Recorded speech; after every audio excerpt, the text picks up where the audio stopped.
My African ancestors did not come to these shores as empty vessels or as blank slates.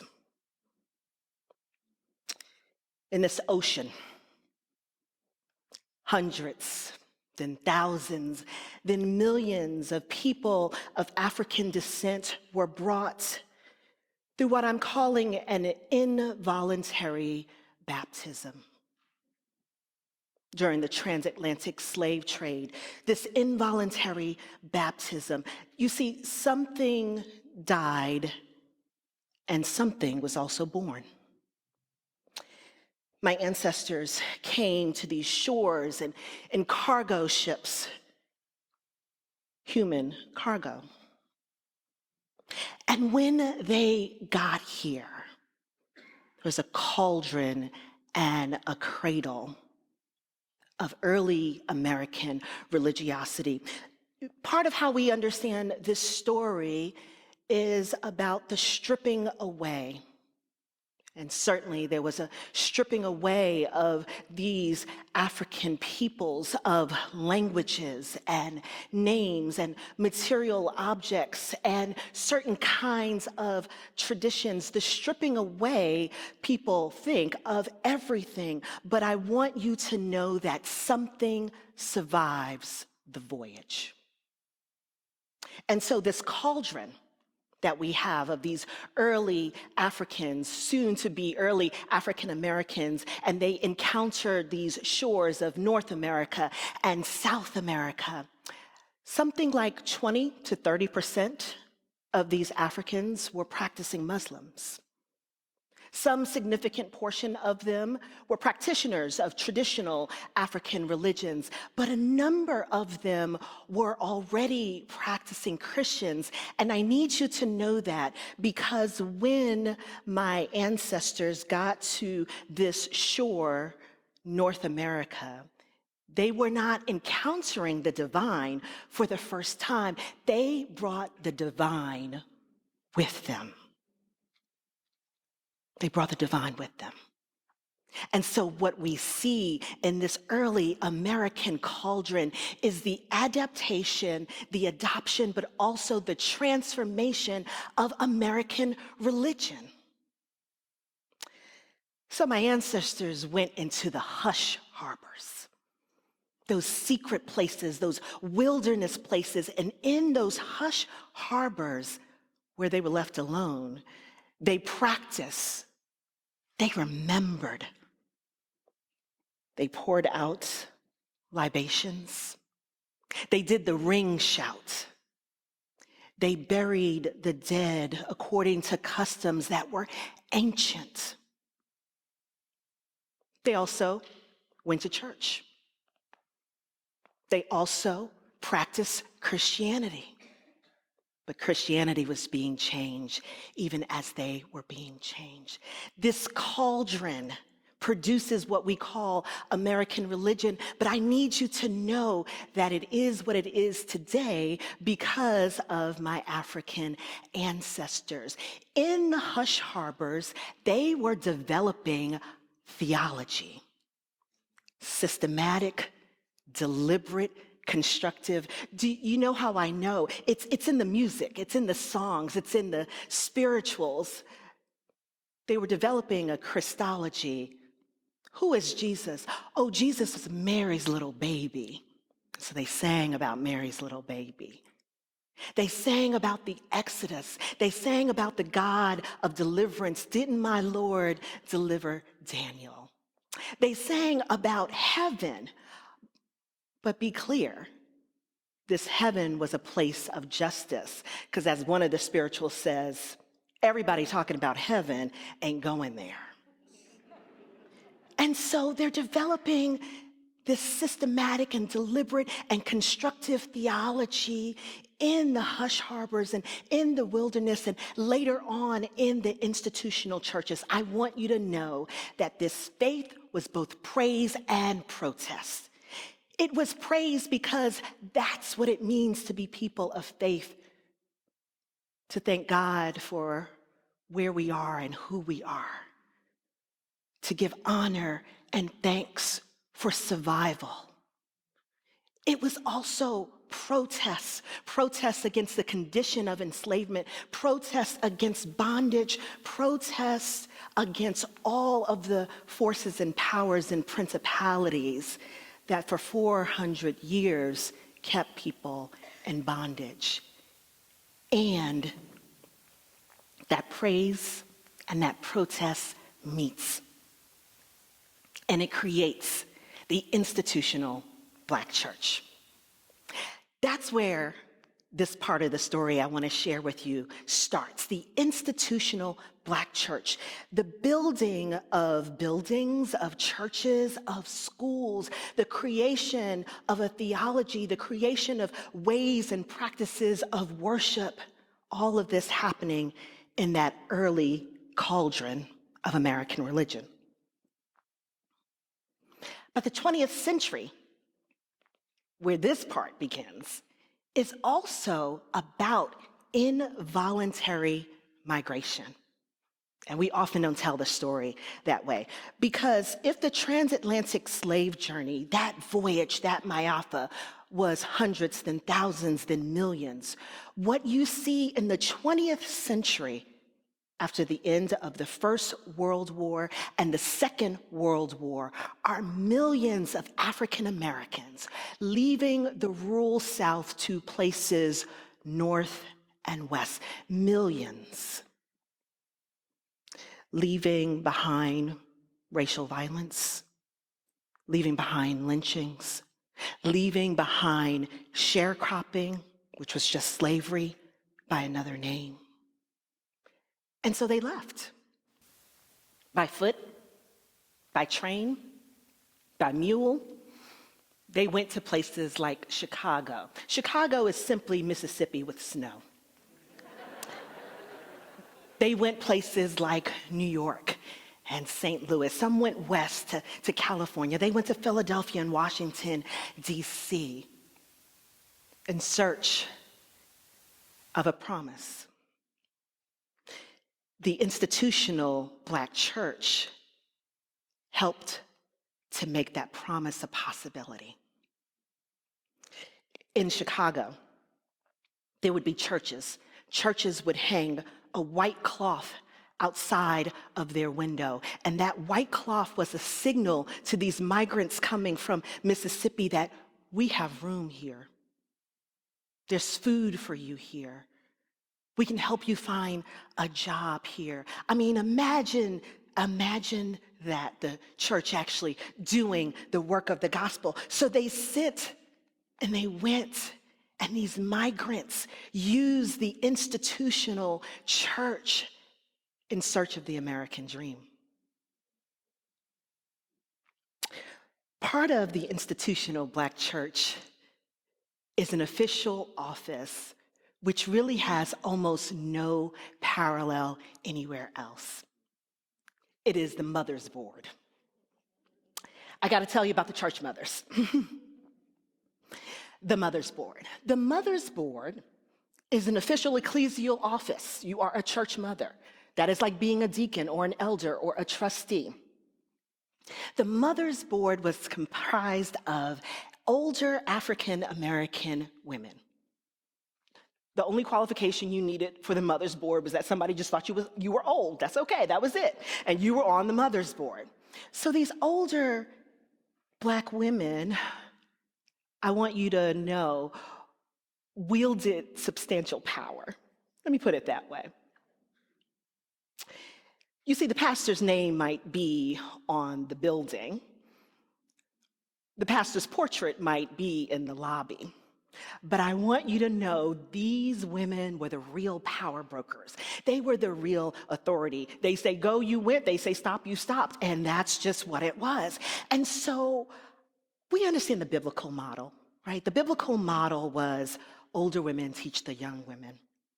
And so that's what I thought the Mother's Board would be until I opened my eyes and I could see the authority that they wielded. And I thought, something happening here. So you had this Mother's Board, of which my own grandmother was a church mother. These women came from the rural South, now finding themselves in these northern churches, in my case, a storefront church in Brooklyn, New York, and serving on the Mother's Board. These women that I'm referring to served 6 days out of the week, primarily as domestic workers. For most of their life, they took care of other people's houses and other people's children. That until the middle of the 20th century, 85% of African American women were domestic workers. And so day after day, they were taking care of someone else's home, someone else's children. But Sunday came, and I watched my grandmother and the other church mothers put on their white, put on their hats, put on their gloves, put on their shoes. And I watched them being treated with such dignity and respect, being called mother, being called sister. And I watched them work. So eventually, I had a question that I wanted to bring to the Mother's Board, because I knew I was seeing something that was more than just the faithfulness of these women. And they were certainly faithful, they were certainly devout, but something else was happening. And so my question was this: what if this group of older Black women, these church mothers, my grandmother, what if I was seeing in action the greatest theologians that this nation has produced? I need you to take the question seriously, because by asking the question, I am upending everything that we traditionally understand about theology. And I'm a professional theologian. They pay me to do theology, okay? Can these women be theologians? Well, what would it mean if these women who lacked formal education could be theologians? It would mean that we would have to do theology differently. We would have to take the source material of their lives seriously. We would have to take what we had been labeling as mother wit and folk wisdom as serious theological reflection. It would mean that somehow God was revealing God's self through the lives of these older Black women with a message for the church at large, for the entire body of Christ. So, in my grandmother's kitchen, where I spent all of my time growing up, being raised by my grandparents, I realized that I was watching theology in action. The lights went off one day. I'm scared of the dark, Grandma. Don't worry. God does God's best work in the dark. What she did for me was upend the notions that I had imbibed of a white supremacist notion that there was light and there was darkness. God has a luminous darkness, and that was beautiful. In my grandmother's kitchen, with a pound cake in one hand and a Bible in another hand, my grandmother would say, "You can't heal people if you don't feed people." In my grandmother's kitchen, we would talk about the parables and what they mean. And she says, if you're not willing to touch someone, you can't love someone. So I watched her wash feet. I watched her anoint people with oil. There was something that was happening here. There was a theology that was developing. It was deliberate. It was constructive. It was systematic. It was more than folk wisdom. What if this was the greatest theologian I had ever known? What if the source material of how we understand who God is and how God operates in the world was here in a kitchen in Brooklyn? And what if my grandmother, like the generations of wisdom, women before her, like all women, were in fact the Theotokos, the God bearers, That's a term we use for Mary as we talk about how Mary carried God in flesh in her womb, the God bearer. But the term means so much more because it is Mary and the other women who are at the tomb and who bear the news of the gospel. What if what I was seeing were women bearing the gospel in flesh, generation after generation? What if that great cloud of witnesses included my grandmother, your grandmama, your auntie? It would change the way in which we would then take seriously this wisdom tradition that we've inherited. The food of choice in my grandmother's kitchen was soul food. And so that's what I learned to cook. That is my native food. I love it to this day. And I remember learning how to cook certain dishes and how to chop certain vegetables. And I was thinking about the origins of soul food because the origins of soul food are connected to the history of enslavement in this country. Soul food, which is now served at your finest restaurants, I'm sure even here, soul food emerged out of the scraps, the bits, the pieces that were left over and were given to enslaved people. The lesser cuts of meat, the things you would kind of throw away. And out of those bits and pieces and scraps, they created food to feed people who worked from sunup to sundown. They would take that tiny little piece of meat and they would put it in a batch of greens and they would make some cornbread. And somehow they were creating a feast with scraps.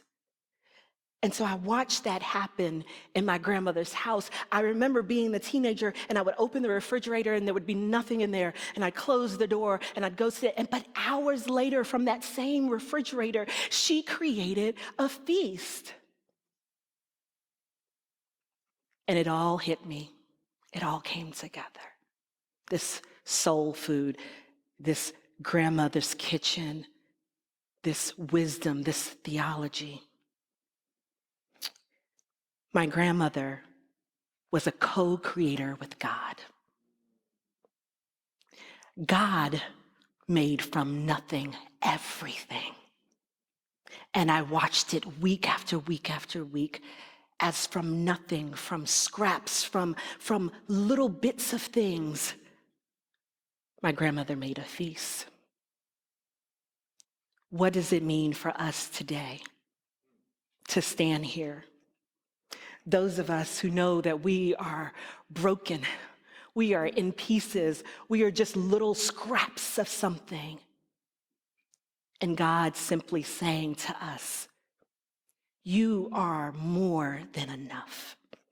And out of your life and the nothing that it feels like, I will make something. Out of the inferior things, the lesser things, the things that no one wants, the marginalized, the oppressed, the disenfranchised, the people on the margins, those whose stories have been left behind, those with their backs against the wall.